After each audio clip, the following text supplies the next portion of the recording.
Today's guest has lived through more disruption than most of us can imagine. And yet, he keeps moving forward, building, leading, and inspiring change. Maiwand Rahyab is the founder and CEO of Resilient Societies, an organization supporting human rights defenders and civil society activists in some of the world's toughest environments, right here from Canada. But his journey to this point is nothing short of remarkable. He grew up in Afghanistan, where his passion for civic engagement started as a friend of his wanted to plant trees. That early spark led him to lead civil society initiatives, serve in government reform, and even run underground schools for girls when the Taliban banned their education. Then, when his life was at risk and the Taliban took over the country once again, he had to leave everything behind and start over. Now in Canada, Maiwand is rebuilding, not just his life, but a global movement to support those fighting for democracy and human rights. Along the way, he joined the Afghan Foundation's Global Leadership Program, which is where our paths crossed, and I got to know him a bit better. In this conversation, we talk about what drives him, what he has learned about leading through uncertainty, and how programs like AKF's Global Leadership Program can help shape the next generation of change makers. Enjoy the conversation.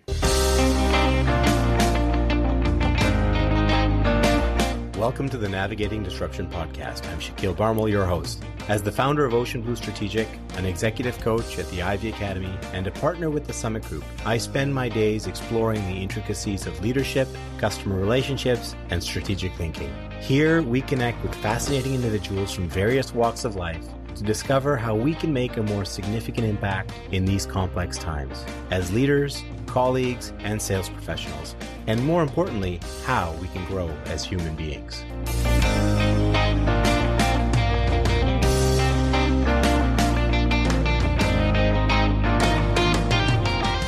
Before we begin today's episode, I acknowledge that we are recording from the traditional unceded territory of the Algonquin Anishinaabe people. As I am a stone's throw from the meeting of the Ottawa, Gatineau, and Rideau rivers, it's important to recognize this area's rich history as a gathering place. For hundreds, or probably thousands of years, where these rivers meet has been a site of exchange, of goods, yes, but also ideas and cultures. And they continue to flow through this, our virtual community, shaping our interactions and hopefully our future. So Maiwand, it's really nice to actually be in this conversation. I love these conversations because, rarely in this world do we have 30 to 45 minutes of dedicated time just to get to know each other. It doesn't seem to happen anymore. And so that's what I found these opportunities to be really rewarding for me, to get to know people a bit better. The first time we met was over coffee. Yes.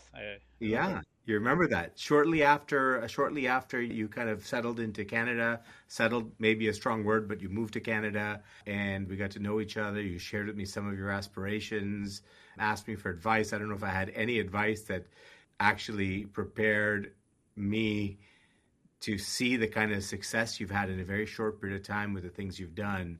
And so I know that my listeners are probably very curious to understand what that is. So before we get into that story, let's get to know each other a little bit better. I love to open up these conversations with a bit of reflection. I have a strong belief that oftentimes our early childhood experiences are set the stage for who we become as adults and as leaders. So my first question, it's a big question, is if you're to reflect back on your childhood, is there a particular experience, memory, person that you think that pops into your mind as something that was quite influential for you?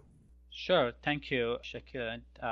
I think when I look at my childhood, one experience that kind of, I would say, shaped my whole life and the way I look at life and my career and my passion and things I want to do was when I was probably in grade, I think 7.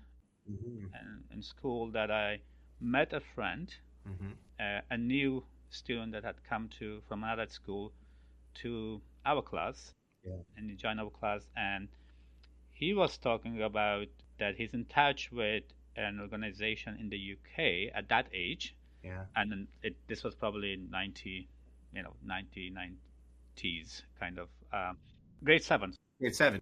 Yeah, grade 7. 12 years old, 12 or 13, So, and that it's a voluntary organization, and at that time he was writing a letter, and then 5 months later he would get a response. There was no email and that Yeah.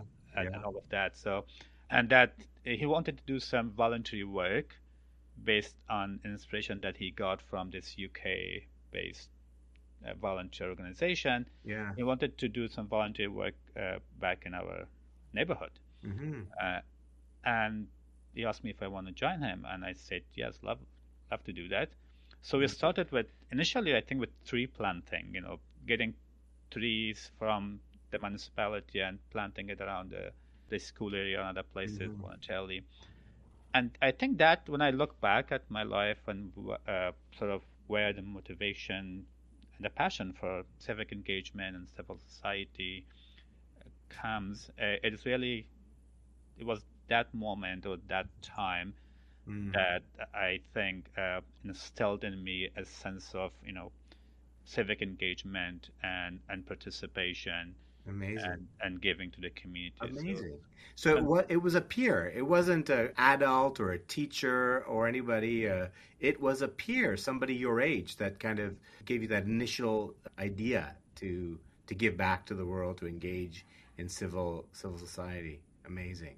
yeah, I Fantastic. think it was my classmate, my age. We're still in touch and good friends. And Yeah.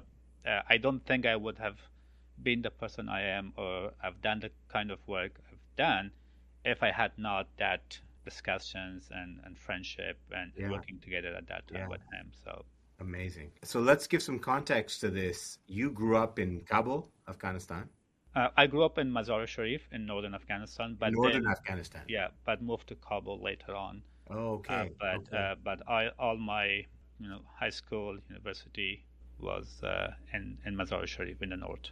Okay, so can you paint a picture for me or for our listeners when you think of the context, the circumstances of your childhood of growing up there? How would you describe that? It was different. So I live in different political periods in my childhood. So Mm-hmm. I grew up in a relatively stable situation. Like my first, let's say, 10 years, it was more during Soviet times, and Mm-hmm. life, at least in the city centers, were very stable. The schools were available, and there was certain level of equality and access to social services and all of that for everyone.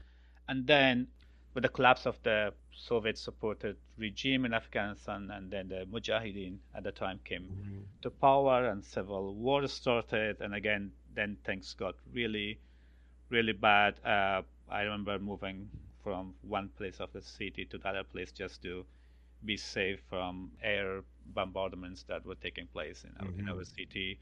And then after that, Taliban came to power, so it was a different, uh, Mm-hmm. uh, totally different situation. So I would say uh, there were beautiful moments of with my childhoods with family and friends, and then with those civil war and all the sort of that comes with the civil war, with Yeah. displacement, with poverty, with issues of repression and ethnic sort of divide within communities, and all of that.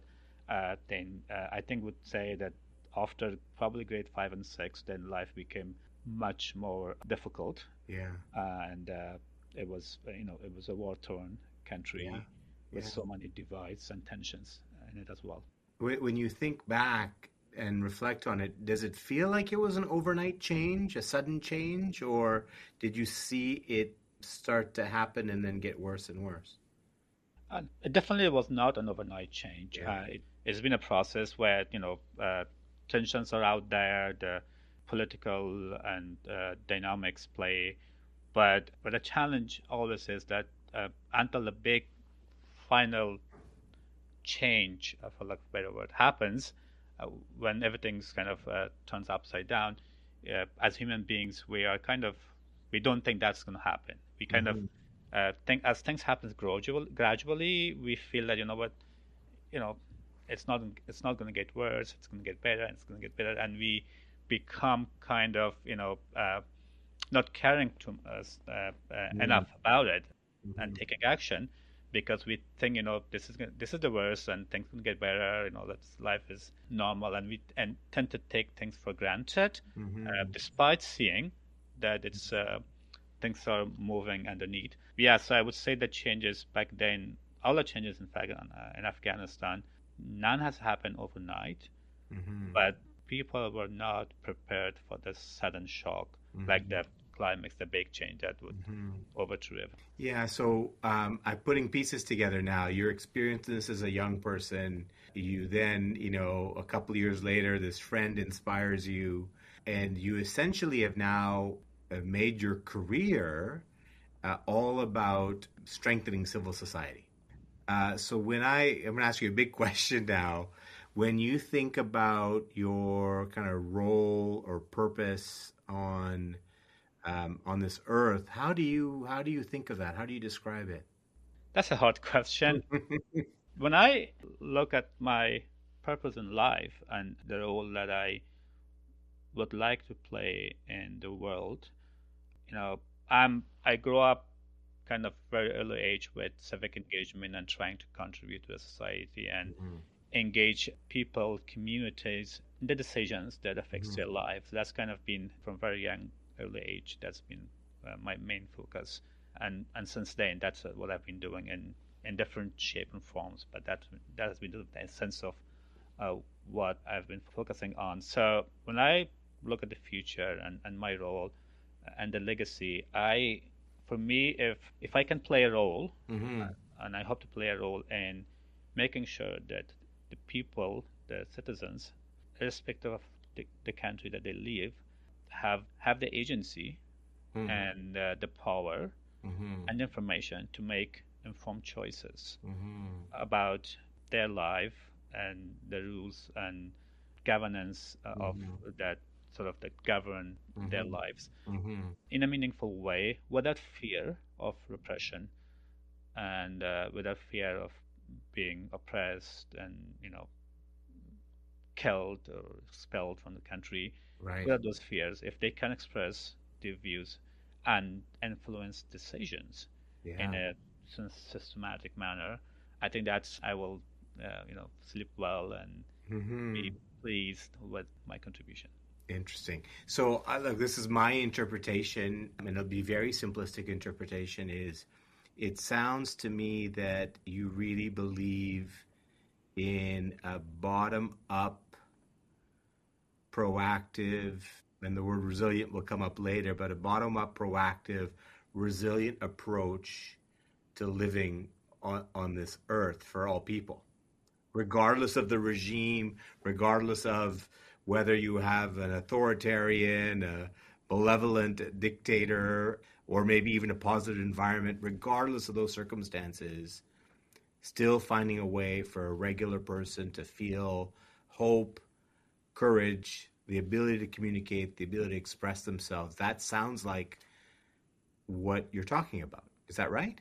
That's correct. I see hope in almost any circumstances. Yeah. I think there's always, no matter what circumstances, there's always opportunities as well Uh, to do something. yeah. Now, if the environment is better, you can do a lot. But if the circumstances are not as conducive, you can still do something. You can do a little, but still you can do something. And Mhm. that hope, that confidence in the future, that there's still hope, that still you can contribute for yourself, your family, but also for the broader community. Yeah. I think that is what has driven my life and my focus in career, and Amazing. and that's partly because I grew up. I was in grade 11, I think, when the Taliban took over Yeah. my city in the north, in Mazar Sharif.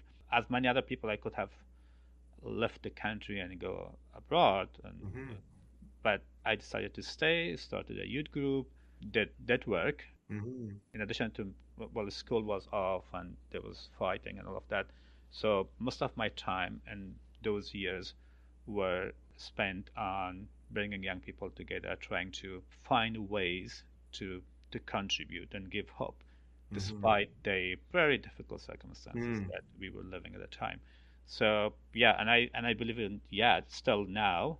I know the world is a difficult place now, but I think there's still opportunities to do better and be Amazing. hopeful. Amazing. What a great mindset you have. Take me to a moment. Let's pretend that I'm one of these youth that you're trying to engage in a youth group. What is your approach to kind of pull them in or get them involved in some way productively into a group that you've created? Back then, when I was, in my I was 18 probably, or 17 or 16. Yeah.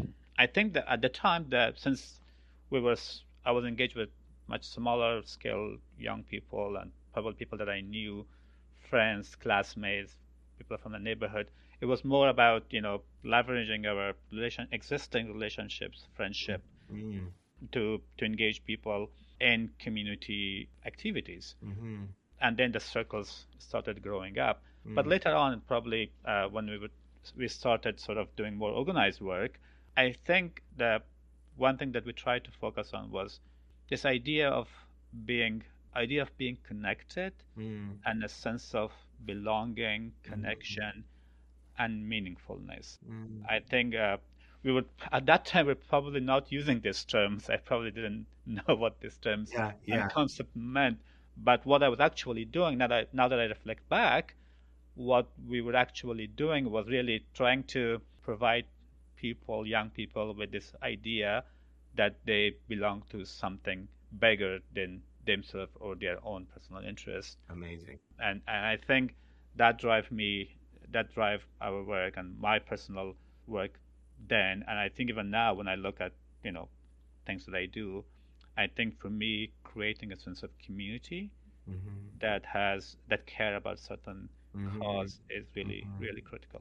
Yeah, so creating a sense of community is something that's really evident in what you describe, but it also sounds like at a very early age you were trying to help people get a sense of purpose of something, as you said, bigger than themselves to be dedicated to.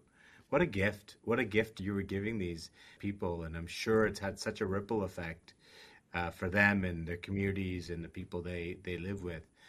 So that early engagement, these youth groups and organizing the youth groups, actually eventually turned into a profession, right? I've read that you during the Taliban era, you ran home-based schools for girls who were prohibited from obtaining an education, right? By law, by the Taliban rule, they were prohibited.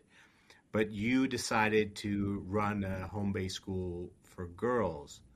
Kind of what were the risks and the challenges you faced, and what motivated you to kind of face those challenges and risks and do it anyway?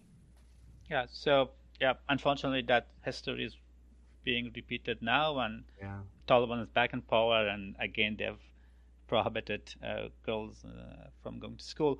But back then, I think my main motivation, in fact, earlier you talked about, how I help people find this sense of purpose and community. Mm-hmm. In fact, it was really two ways as well. So they also helped me find, connect myself to a bigger purpose. Mm. And that's particularly true with starting home-based schools for girls, because so in our youth groups we had young women as Yeah. well who were engaged with me, talking to me about, we were all, in different formats. We would talk and try to discuss issues we face and problems that we face.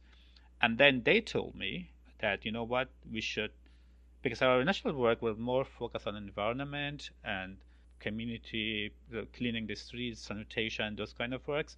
But then when the Taliban took power and they prohibited girls from going to school, it was one day that, the sort of the girl members of our groups told me, what, we need to do something about girls because they're going to miss out on so many years of schooling.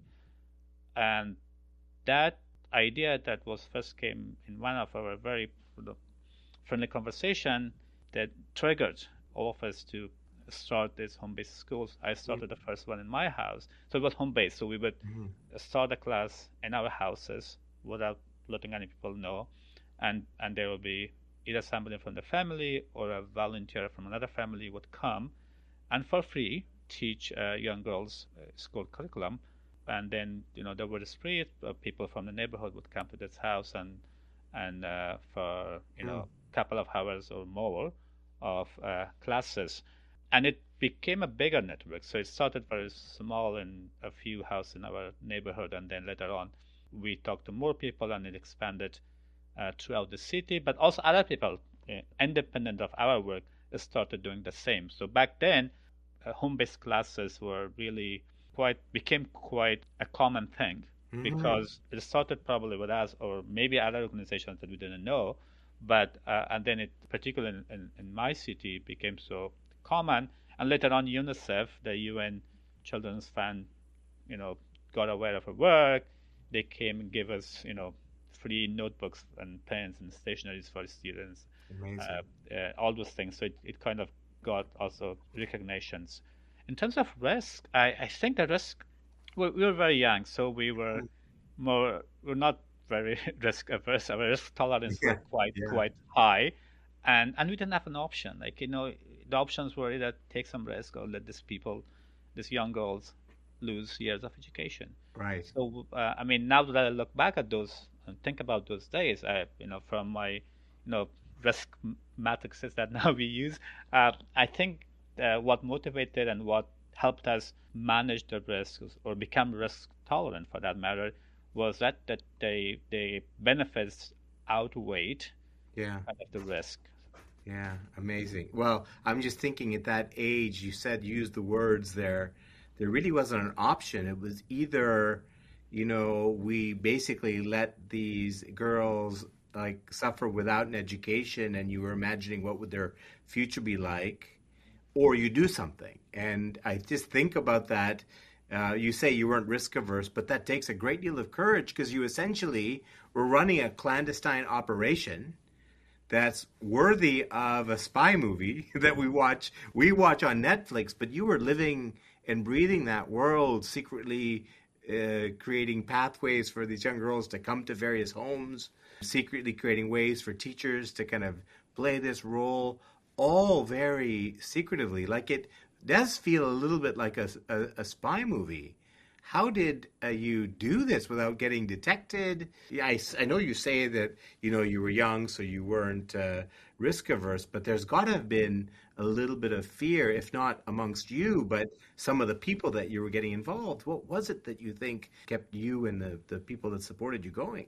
I think we were afraid, but we had this thinking that we won't be caught, Mm, and that I think now that I look back, at that time I don't think we were thinking too much about the risks really, being mm, at that very young age, mm, and I think part of it also goes to our families that they also kind of stood by us mm, and let us do it at their risk as mm, well. mm, I think now that I think back about those days, I think it was the challenge mm, that we were facing mm, that kind of helped us find the courage to mm, do what we did. mm, I think the challenge was too big, mm. and that we thought, that outweighs risk. And Yeah, the other thing I think was also it was our way of doing something, right? yeah, yeah, Being connected, contributing, to yeah, sort of finding meaning in yeah, our life. yeah, At that time, I was not thinking that, about these terms, but now that yeah, I look back, I think it gave our lives meaning. yeah, And then also, I think the idea that we were taking courage, were inspired by each other. When I yeah, was looking at for a young woman, instead of walking, like let's say 20, 30 minutes in cold or hot weather, to go teach younger kids in a house without any payment for yeah, free, yeah, just to do that work. I think that would give me courage to do something, and yeah, then that yeah. so we were kind of inspiring each other. Yeah, yeah, I And love it. I love that idea of inspiring each other. You know what's landing for me as you're saying this is this idea that we talk a lot about democratic societies and we keep saying that democracy is driven by the regime, the government at the time. And what I'm feeling from you, I don't know if you'd articulate it this way, but actually democracy has less to do with the government and regime and more about the resilience, the drive, the initiative, the optimism, the hope, the resilience of the people that are living in the society. Like power back to the people, if you will. Yes? I agree. I think particularly now the time has has changed significantly, and more you see that even governments that were elected through a democratic processes are are becoming more and more autocratic. Yeah. And I know generally civil society and media are sort of looked at as sort of a check and balance Mm-hmm. on power, but on the power of the government and other actors. Mm-hmm. But I tend to more and more, as I think about the current state of the world and the repression and the backsliding in democracy, I think the role of civil society is beyond just check and balance. They're Yeah. actually, civil society has no option but to really take initiative, Yeah. lead Yeah. on sort of actively advancing democratic values and protecting those values Yeah. in a more proactive way. Amazing. Amazing. So let's fast forward a little bit because you obviously went on from those days as a youth doing these incredible things, motivating, inspiring, and being inspired by others. You continued on with your education. And I guess in that period when the Taliban wasn't running the country, you took on a pretty significant leadership role with the Institute for Civil Society in Afghanistan, correct? So can you walk me through those, what was your education? Where did you go? What did you study? And then what was your role with the Afghanistan Institute for Civil Society? Yeah, so my first 2 years of undergrad was under Taliban rule. The second 2 years in Mazar Sharif was after they were ousted from the country. But then I went to the UK on a Chevening scholarship where I studied democracy and human rights with a focus on Afghanistan. And then after that, I received a Fulbright scholarship Oh, where wow. where I went to the US and did my master's in public administration, international management. Yeah, which kind of transformed the way I was. I was very practical before, like I was a practitioner. I was doing a lot of community work, and even when I was offered the opportunity to go to the US or UK, I was struggling. Like, does it really? The question I was asking myself was, does it really gonna add value to what I'm doing? I'm already Mm-hmm. working and I'm already involved. But then I made those choices, and in fact, that helped me reflect on my work and sort of become have a more of a global perspective in terms of how things work or how things should work. Mm-hmm. And I went back to Afghanistan particularly after my Fulbright scholarship in the U.S., where I spent 2 years. I went back, and for a couple of years, I led the Focus Humanitarian Assistance, which is an Yeah. organization part of the AKDN system, which focuses more on emergency response and community disaster management, but then joined an US-based organizations for their office in Kabul. But eventually, as you said, I founded the Oh, Afghanistan Institute for Civil Society and partnership and support from the AKDN and the US government funding. okay. Okay. And What was the mandate? What was the mandate of that organization that you founded? so the main focus of the organization, or the main mandate, was to increase the credibility and relevance of Afghanistan civil society, and they were doing a few really big flagship programs. One of which was what we started for the first time in Afghanistan was a civil society certification program. Huh. It did not exist before in Afghanistan, where we used a certification system as a self-regulatory mechanism Mm. to assess organizations if they meet, let's say, this industry standards for being transparent, for being financially solid, for having the right board of governance and the right procedures and the right Yeah. HR system, and all of those foundations that is required for an efficient, effective, accountable organization. So we started that. That was sort of a groundbreaking new thing that we started with this organization in Afghanistan, which is still, by the way, operates in the country. Oh. And then we also started something we call the State of Enabling Environment for Civil Society Uh, annual report, which was like a country level study we would conduct every year to assess the enabling environment, the laws, the regulations in the country, to what extent they are conducive to civil society See. support. So it sounds to me like you were seizing this moment, this period where, the Taliban was not there to institutionalize some really good practices. Correct, yeah. Yeah? We wanted to make sure that civil society institutions are relevant, are transparent and credible, and more importantly, that really actually delivering impact. Yeah.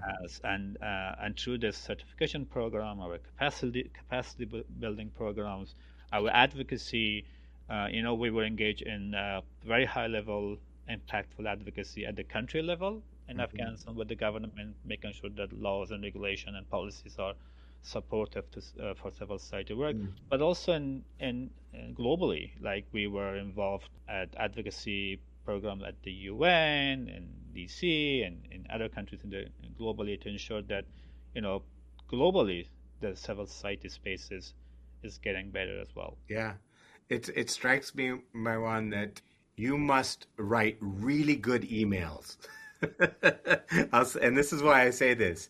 If I think about the things you've made happen, the things you've mobilized, the organizations, engaging with the UN, engaging with various agencies and foundations in DC, getting scholarships, like from your position where you were in Afghanistan to make all of these things happen required this ability to really get people to care and inspire people to engage, probably not very different than what you were doing on the ground when you're organizing the youth groups.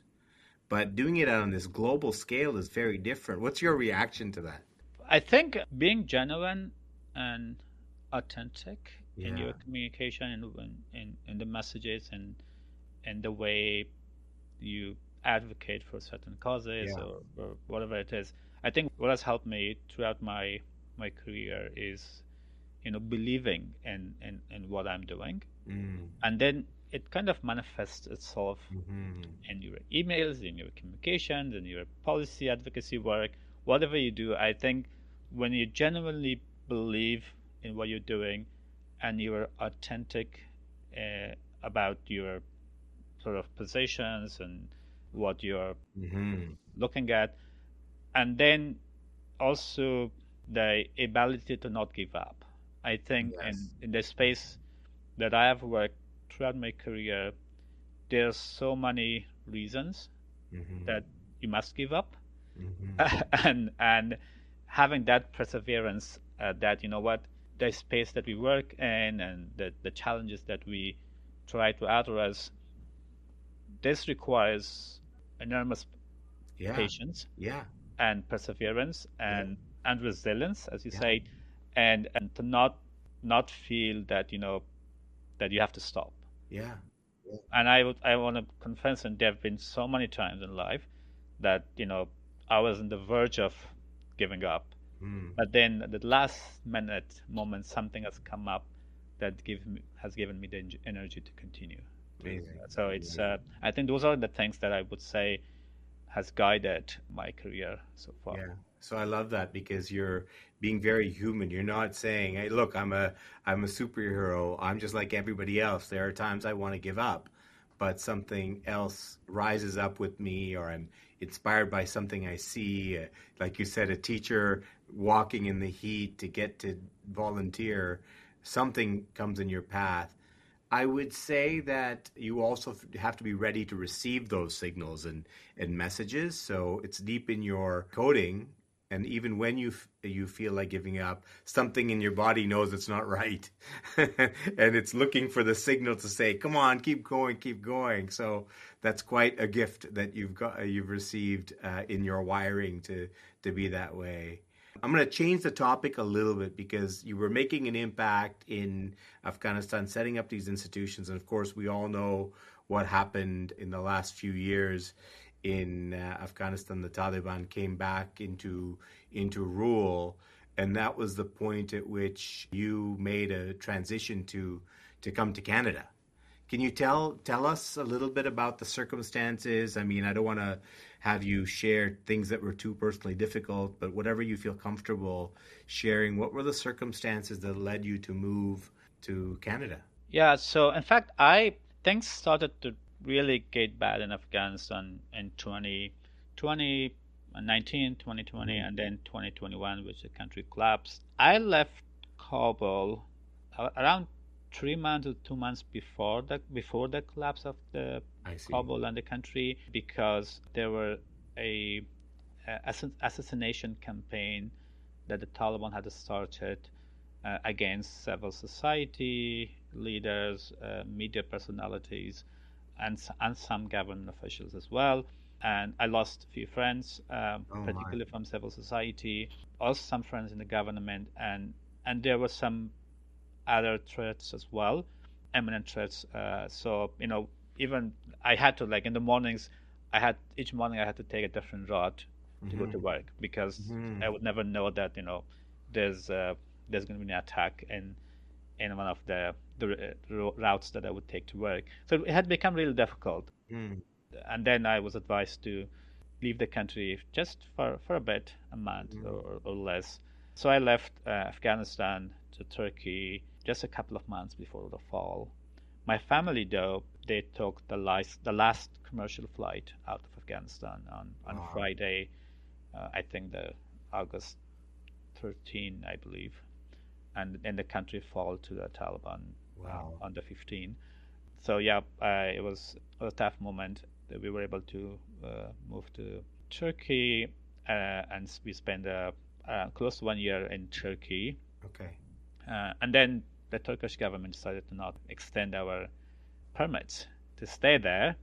So last minute, we were just 2 hours before expiration of our permits, we were able to secure visas to go to Tbilisi in Georgia, and we were able to then we spend another year, almost a year, in Georgia before finally relocating to Canada.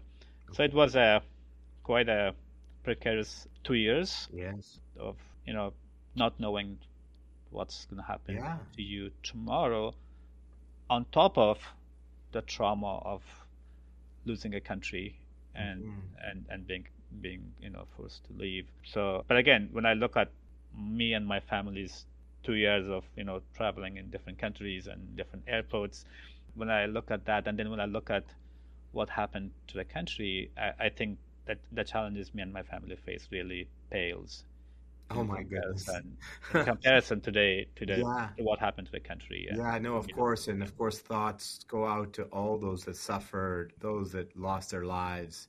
You were very close to that, but by the grace of God, you managed to find a path out. But I find it, I'm listening to your story, and then to have you say others found it worse. I can't imagine the situation you're in. And just to reference, the Georgia you're speaking of is the country in Europe, just so that my listeners are correct. Yeah, clear what we're the talking. country in Eastern Europe. Yeah, and I just don't know how you find your path from Afghanistan to Turkey, from Turkey to Georgia, and then from Canada. I think most people don't understand the complexity of getting the appropriate documents, approvals to find your path here.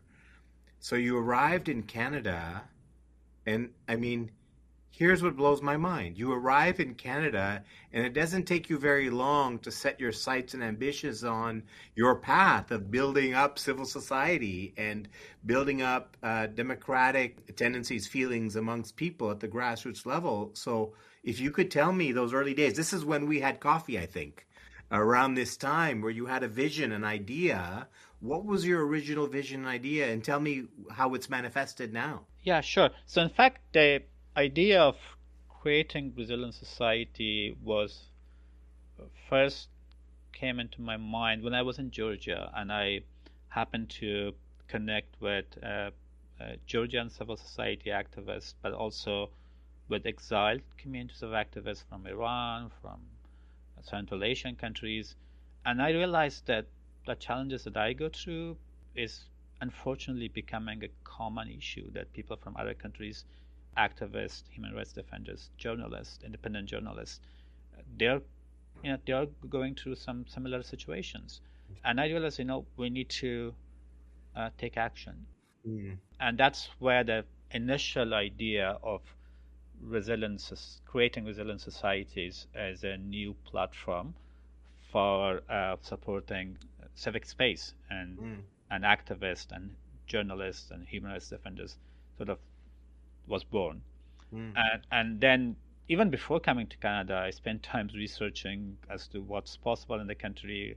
How can Canada be a space or a country that I can do this work when I'm there? So I started kind of thinking about it even before arriving. But once when I arrived here, I think I made it. I think I'm so pleased now that I made that decision to Mm-hmm. not look for a job Mm-hmm. and and do something that may not give me as much of a sense of purpose and belonging than establishing a an organization, a platform that you know would give me hope, meaning, but also addresses a I would say one of the biggest challenges of our time, which is the repression of civic space, polarization, the rise of autocratic states, Mm-hmm.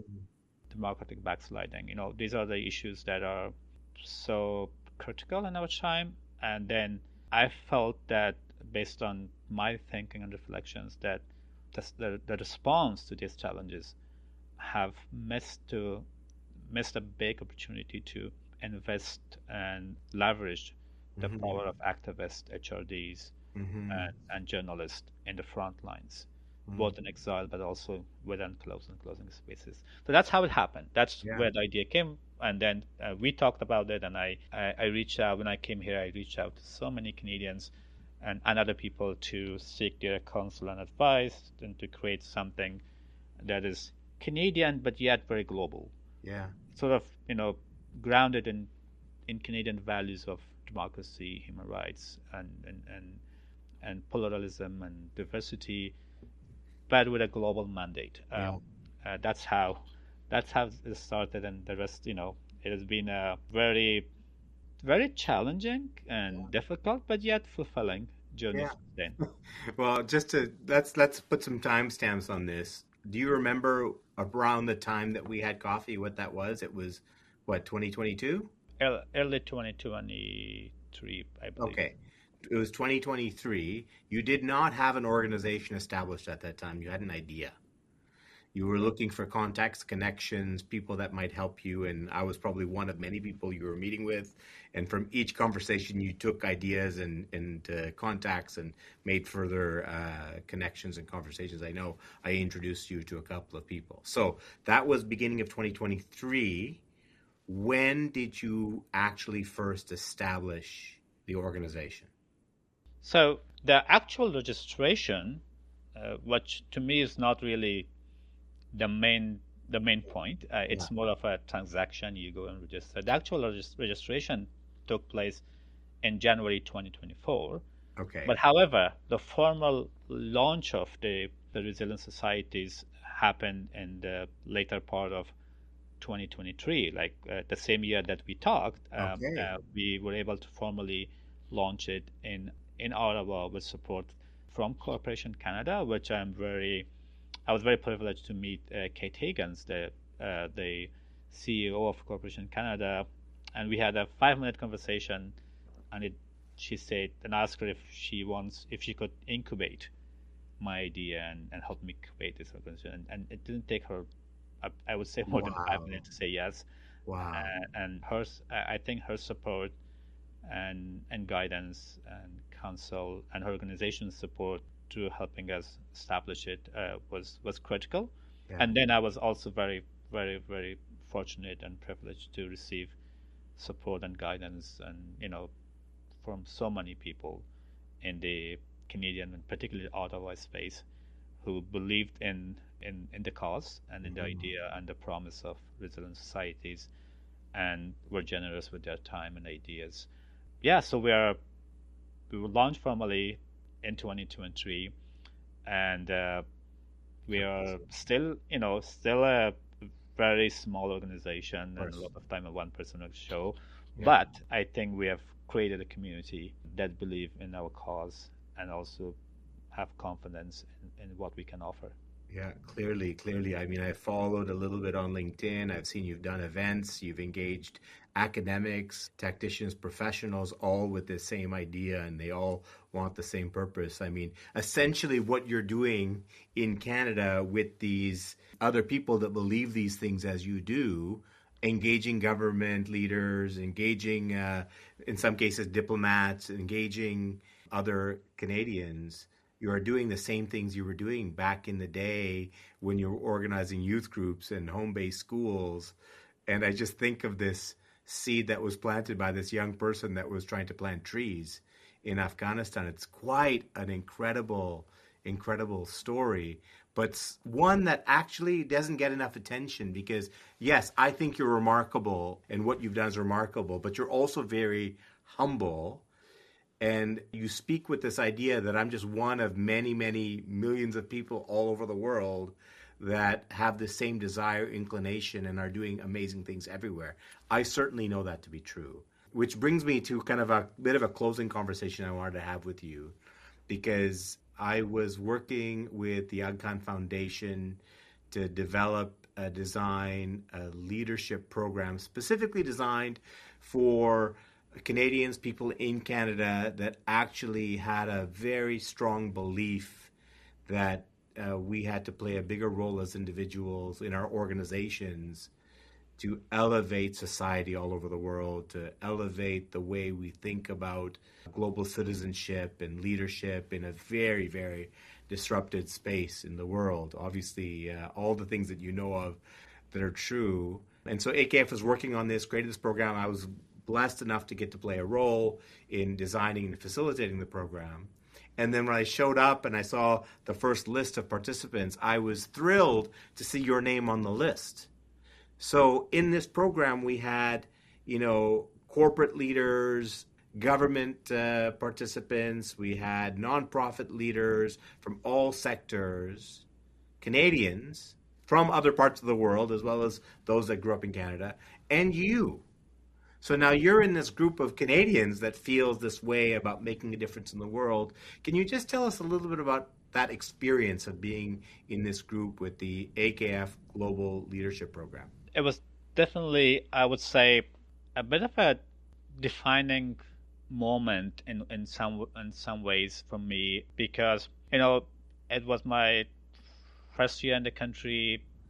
I didn't know Canada well. I didn't have a lot of contacts and had to start this new organization and to have the opportunity to be together in a setting for a week with leaders from Canadian leaders from around the country was an opportunity to help me feel connected with a community of leaders, thinkers, people that some of them were well established, some of them are emerging in their field of work. So and I felt, that I felt a sense of confidence as well. That yeah, it's right. I'm new in this country. It's been just a year. I probably know very little about the country and the politics and the space.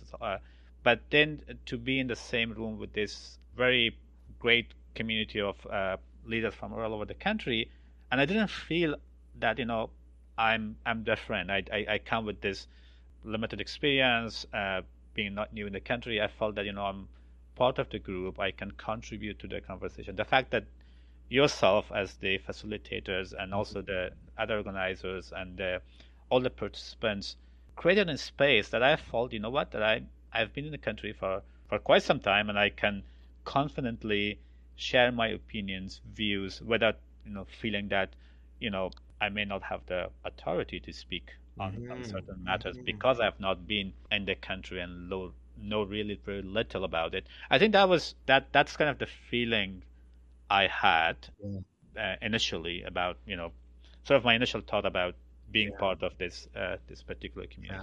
Yeah. So it's I'm guessing that it didn't take long for you to feel very much at home in this group because, of course, everybody in the room had a story of their, what motivated them to give back to society, what motivated them to think beyond the borders of Canada. We talked a lot about some of the challenges even within Canada Of course, we had leaders from indigenous leaders involved in the program as well. So we learned a lot together, but you felt at home, it seems, in that I group. did, I Yeah. did, and the learning, I would say, few sort of take away moments or breakthrough moments for me. One, just getting to know the diversity of opinions Hmm. in that room for that week. We all had. I knew about Canadian diversity. That's Hmm. one of the main reasons that I felt, this is a country where this is going to be my adapted country. But in that room, we had people from different backgrounds, different with very strong opinions Hmm. about matters and issues. Hmm. And I learned a lot about that, particularly about the indigenous history of Canada, which I didn't know much at the Hmm. time. I'm still learning about it, of course. Hmm. And then the issues that we discussed, for me, the big thing was, just the acknowledgement at that time that we are living in unprecedented times, and Hmm. the global order is really shifting in a very fast-paced manner, and we need to, as Canadian, we need to adapt and become more proactive. Was one of the key themes that were Yes. coming Yes. across all the conversation, and it's now with all that's happening around the world and Yes. our neighbors as well. We see how how relevant Yes. those discussion of a year ago is today. I think now that I look back at a year for now, and I see, what, these were the things that we were discussing, Yeah. Yeah. and so yeah. And then also one thing that occurred to me during that week was the power of collective wisdom.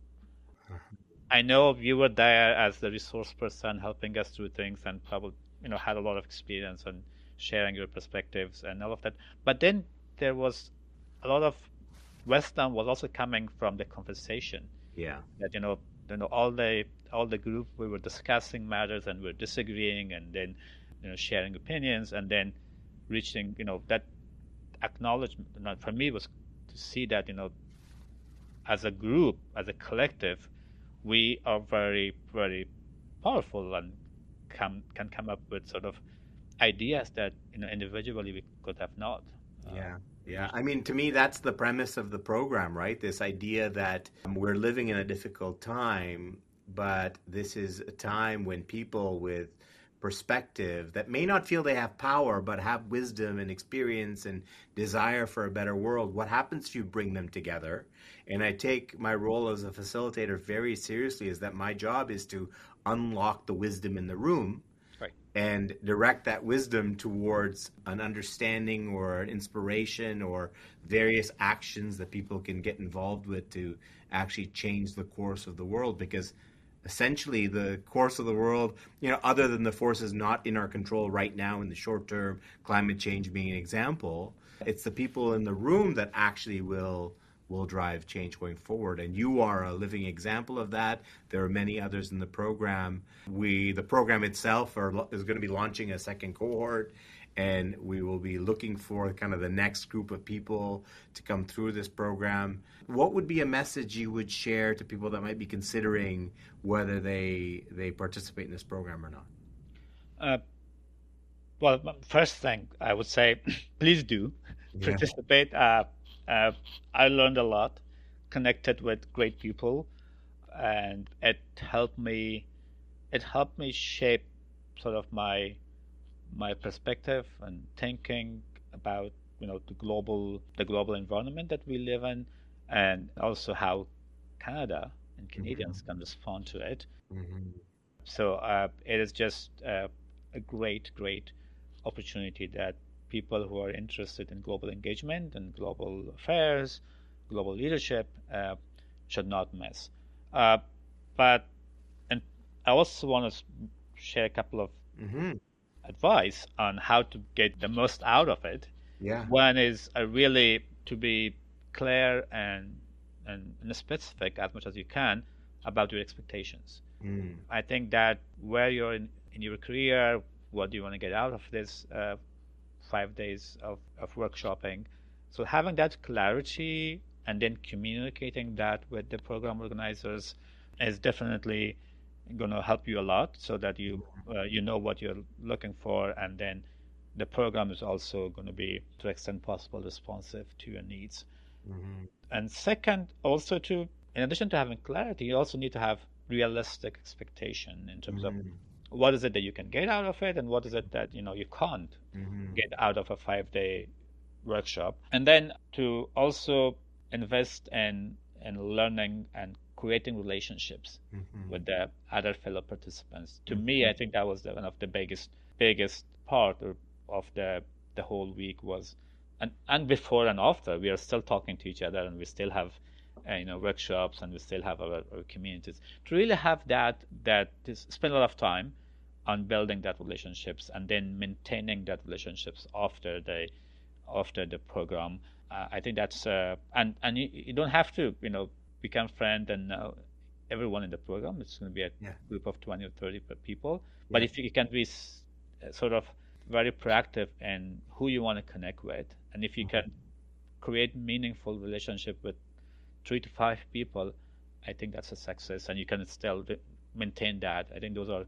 going to be critical. Amazing, amazing. I have a lot more questions, but believe it or not, we've been talking for an hour and it's gone so fast. Maybe just let's share one thing, a couple of things with the audience. First, if they want to learn more about you, if they want to learn more about Resilient Societies, your organization, maybe get involved, where should they look? They can definitely look at us at our Twitter, LinkedIn, and also website Okay, pages. We now have a website. yeah, That's a good thing. amazing. And they can feel free to look me up on LinkedIn and message me, and I will be happy to Wonderful. respond. So look you up on LinkedIn, look you up on the web. Resilient Societies is the name of the organization, and you have a Right. website, and I'm sure they can connect to all your other sources there and learn more about you and on LinkedIn. And then if you want to learn more about the AKF Global Leadership Program, you can go to Aga Khan Foundation Canada's website, akfc.ca, and I'm sure they have information there about the Global Leadership Program. I'll put a link in the episode notes, both for Resilient Societies and the Aga Khan Foundation Canada Leadership Program. Maiwand, thank you so much for your time today. We just barely, I think, scratched the surface, but you have been so open, forthcoming, and sharing your journey. Thank you very much for spending this time, and I wish you all the best in your future adventures and passions and missions to make this world a more civil, democratic place. Thank you. Thank you so much, Shakeel. It was great to talk to you again, and thank you for this opportunity as well. Take care. Have a great day. You too. Maiwand is a true testament to the power of resilience, courage, and purpose-driven leadership. As we close today's episode, I wanted to highlight 3 key leadership takeaways from our conversation. The first is how leadership starts with purpose and community. Maiwand's journey began with a simple act of civic engagement, an inspiration from a young friend who wanted to plant trees in Afghanistan. And that small action grew into a lifelong mission of empowering people to shape their societies. Leadership is not just about titles or authority. It is about a sense of purpose and the ability to build community around shared values. The second is that resilience is really the foundation of leadership in disruptive times. Throughout his career, Maiwand has faced war, political instability, and even threats of life. Instead of retreating, he found ways to adapt and take action. His story reminds us that leadership is about finding hope in the face of adversity, not waiting for the perfect conditions, but acting despite the uncertainty. And the third insight is really around collaboration and collective wisdom.